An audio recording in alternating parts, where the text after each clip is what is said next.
Hola, soy Dina y esto es Libros y Punto. Hoy vengo a hacer un vídeo como súper de actualidad relacionado con la lista que ha sacado el New York Times de los 100 mejores libros del siglo XXI. Vamos a ver, esto ha provocado un montón de discusiones, que si no hay suficiente representación, que si solo hay autores americanos, que si esto, que si lo otro. Vamos a ver, hay que tener en cuenta que es la lista del New York Times y tiene cierta lógica que a la gente que le han preguntado, que debe ser toda de por los alrededores, hayan hablado de libros de su zona. Bueno, todo el mundo tiene su zona de confort, quiero decir, es disculpable de alguna manera, aunque bueno, deberían haber sido un poco cautelosos y han sacado como 3.000 millones de críticas, un montón de gente posteando que hay que ver, que no han puesto tal libro, tal otro. Bien, yo os diré que de los 100 que saca el New York Times, yo he leído 15, que me parecen poquísimos, o sea, yo pensé que iba a haberme leído, hombre, igual la mitad no, pero por ahí, o sea, unos 40, pues no, de todos me he leído 15. Y he hecho mi propia lista, que he hecho una lista de 20, porque es un poco la idea, la he tomado de Instagram. La gente ha hecho publicaciones del tipo, el New York Times ha sacado una lista de los mejores libros del siglo XXI, pero se ha olvidado de preguntarme a mí. Bien, pues como se han olvidado de preguntarme a mí, yo he hecho mi propia lista y estas listas son de unos 10-20 libros máximo. Entonces, lo que os quiero decir es que en mi lista de los 20 mejores libros del siglo XXI, solo hay 3 que aparecen en la lista del New York Times. Entonces, bueno, vamos ya sin más dilación, que la introducción creo que ya es más que suficiente. Empiezo con, habrá muchos que os esperéis, el primero es Días sin final. Tened en cuenta que tienen que ser libros publicados después del año 2000, o sea, esto acota la lista a ciertos libros que en otras ocasiones igual no estaban en estas listas. Días sin final es un libro de vaqueros alucinante, en el que se habla mucho de indios y vaqueros y hay una relación entre los protagonistas tan preciosa, tan bonita, que convierte el libro en otra cosa. O sea, es un libro tan sorprendente. Yo cuando lo leí fue como que fuera de mi zona de confort completamente y me maravilló al 100%. Después, en segundo lugar, esto no tiene un orden, quiero decir, no hay orden ni de fechas ni de gustos, porque no sería así el orden.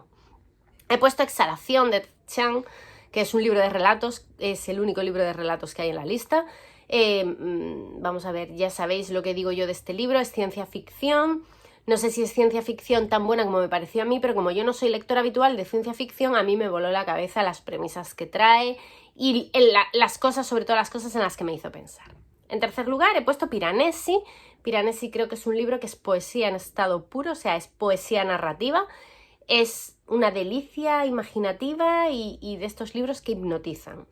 En cuarto lugar he puesto Nuestra parte de noche, que creo que de todos los libros sería el número 1. Mariana Enríquez, ya sabéis lo que opino de esta maravilla, es de los mejores libros que he leído en mi vida y sin duda merece la pena ser leído y reseña específica en el canal. En quinto lugar he puesto Tengo miedo torero, que es del año 2001, pero yo lo leí el año pasado.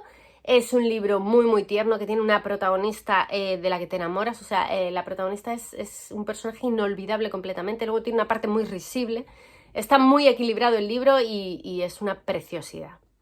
En sexto lugar, el primero que sí aparece en la lista del New York Times, que es Nunca me abandones, de Kazuo Ishiguro, que es un libro de ciencia ficción, es un libro que puede ser muy realista, o sea, sinceramente puede ser algo a lo que los humanos lleguemos, pero es un libro del que no se puede hablar mucho porque es fácil de spoilear. También tiene una película maravillosa, os recomiendo ambas.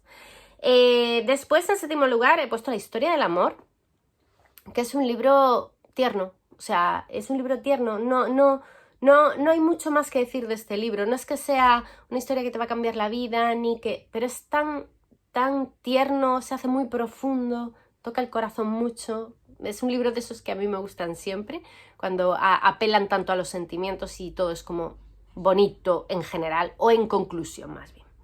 Después, el siguiente de la lista es Heaven, que es un libro brutal, es un libro sobre el bullying y es un libro en el que nos hablan un chico y una chica desde 2 puntos de vista diferentes que sufren un acoso escolar horrible y cómo justifican un poco su vida para poder seguir adelante. Es un libro de supervivencia, diría yo. Es de verdad, de ponerte los pelos de punta.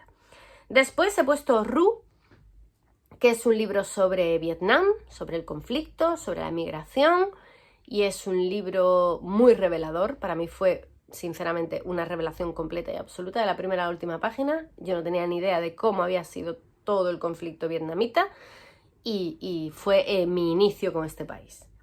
El siguiente, en el número 11, he puesto nosotros Los Caserta, que está ahí por los pelos porque salió en el año 2000, porque bueno, Aurora Venturini murió pocos años después.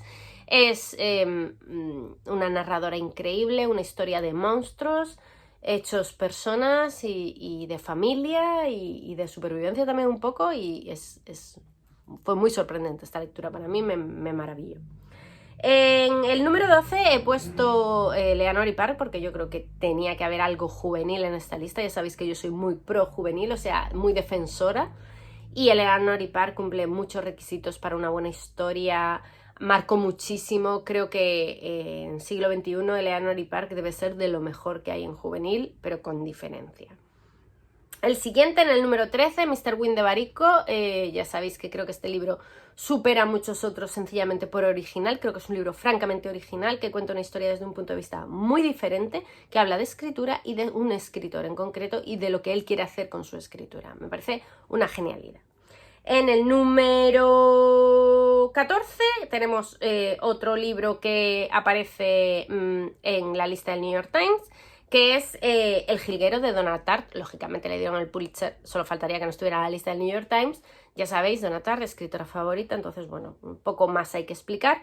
Me acabo de dar cuenta que me salté el número 8, creo, que es Nosotros los animales, que sí que está en la lista del New York Times, por eso me acabo de dar cuenta que me lo he saltado. Es un libro que además tiene película, ambos son maravillosos. Es un libro que habla de un pobre niño listo, muy muy listo, en una familia horrorosa, horrible, desestructurada. Es poco para describir esta familia tóxica, también se queda corto y es muy conmovedor, bastante desesperanzador, pero una gran lectura. A mí me sorprendió muchísimo y la película es buenísima también.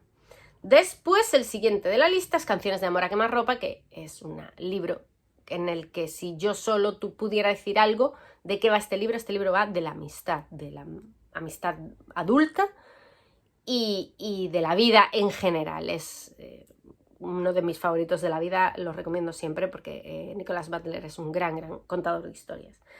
Después, en el número 16 está Tan poca vida, porque como no iba a estar en esta lista, la verdad me sorprende que no estuviera en la lista del New York Times, Tan poca vida.